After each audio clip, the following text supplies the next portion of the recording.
watching from the stands, you watch decisions of managers that are baffling on a man management level. And the one that springs to mind in relation to you is that game against Liverpool at Anfield, where you get thrown in, having not played for a while, with the intensity of going to Anfield on a Monday night, and then dragged off at half time.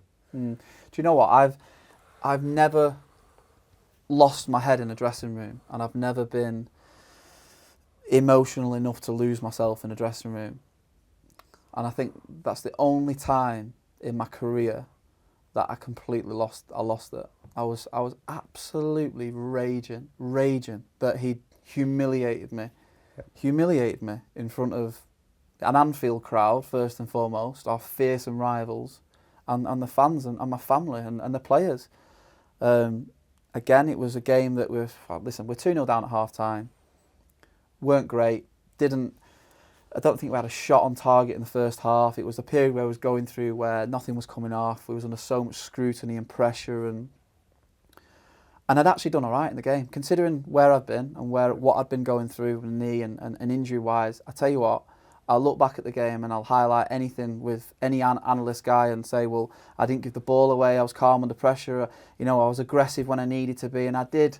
I'm not saying I was exceptional, because I wasn't, but I definitely didn't deserve to come off at half time. There was far worse players on the pitch than me that day, and I didn't deserve to come off. But again, I'm the easiest one to pull off because you've not played in 12 months, and it's easy. You're an easy scapegoat, and it's the reason why we didn't perform well and we're 2-0 down at half time was because maybe Phil was coming back from an injury, and it's tough for him to deal with. And I just, at half time, I remember Ralph came in and said, right, I'm going to make a change. Phil's going to come off, and I remember the whole dressing room. I kid you not, the whole dressing room just went like as if to say, "Is he bringing Phil off here?"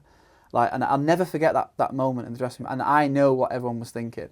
And I took my boots off and I slammed them on the floor and I said, "You're taking the," I mean, and then everyone was saying like, "Calm down, calm down."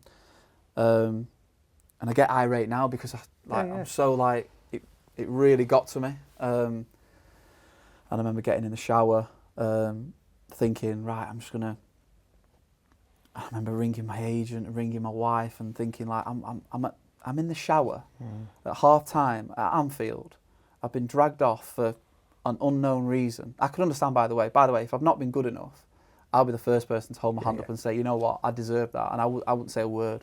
I'd just get on with it and deal with it. But I remember being in the shower, ringing people, and I'm like, what is going on? Like, has this actually happened? Have I been brought off at half time here?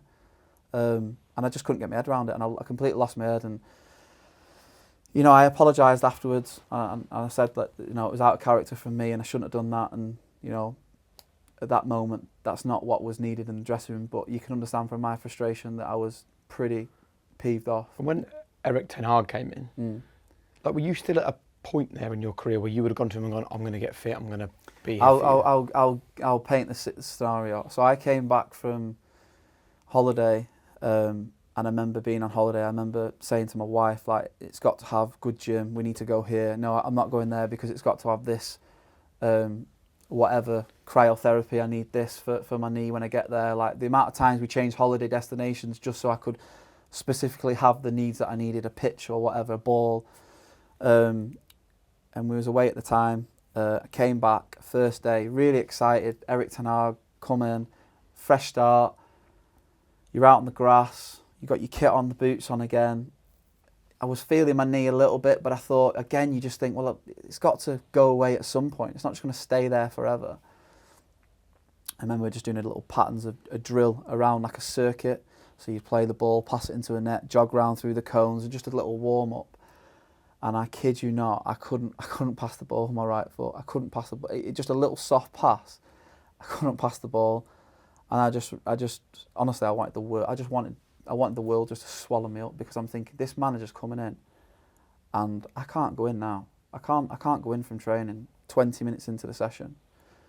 And I got through the session, right? I'm not joking. I was passing the ball with the outside of my left foot, and like, I actually got quite good with my left foot, believe it or not. Like, I was a really good player with my left foot, like, especially in training. Like, I used to try and play a lot left-footed in training, and like, the lads used to have a laugh and a joke in training that like, your left foot is actually unbelievable. I don't know, like, people would listen to this now and think, yeah, good one, like, but I was actually technically really good with my left foot because I had to be better.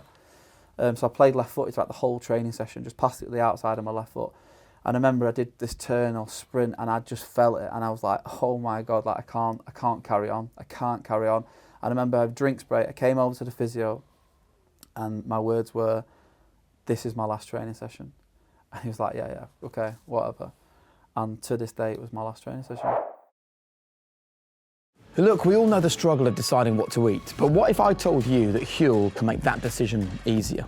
Their Taster Bundle has got 8 ready-to-drink bottles, including their Black Edition, which has got 35 grams of protein, 6 daily A to Z vitamins, 8 complete nutrition bars, 2 hot savoury pots, and a free Huel t-shirt. All you have to do is click the link in the description to unlock your offer now at huel.com/highperformance. Let's talk then about the lessons you learned from the people you played with and played under.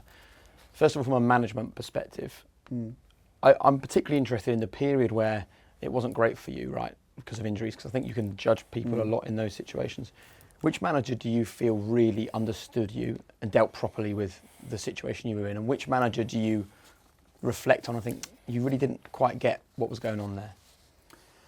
Sir Alex Ferguson, obviously, I spoke about that before, of how he just knew everybody. He knew everybody's family, where they were eating that night, in so much detail that his man-management skills, like I remember being out injured for the game against, I was being out injured and he came to me in the canteen and he put his arm around him. He said, come on, I want a word with you. And he said to me, in 3 weeks' time, I was thinking, 3 weeks' time? 3 weeks' time, you're going to start right back against Wigan. He knew his team. 3 weeks, there's 5 games before that game. And lo and behold, I started the game at right back. And it was actually the game we got beat 1-0 where Sean Maloney played a 1-2 and bent it around the far corner. So he was brilliant at man management. Like his man management skills were like no other. So he understood me as a player. I think the other one that sticks out in my mind was Mourinho, José. And at times I wasn't starting under him straight away. He needed to see what I was about and who I was a player and this person that everybody's talked about. First thing he said to me was like, you fit? I was like, yeah. And he really got, and I tell you what, I think other than Sir Alex Ferguson area, I played my best football under Jose Mourinho. I really did. What did he do? He just got me and he understood how to manage me. And he partnered me up with Marcus Rocco, who was an absolute animal, by the way. Like, animal. You would not want to meet him in the back street. And I think I'm going to quote this, but I don't think it might be give or take. But I think we played 21 games together. I think we had like 16 clean sheets. I can't remember the amount of games, but we had like so many clean sheets and we were just on such a roll. And Mourinho was that guy that if I had a problem, like I would play for. Like not that you wouldn't play for, of course I would. But like you try even harder to be fit for. And I just played well under him. And I know some people have had different experiences. And listen, everybody doesn't get along with everybody. Everybody's going to have relationships where you're not keen on that person. That's just life. Like, that's life.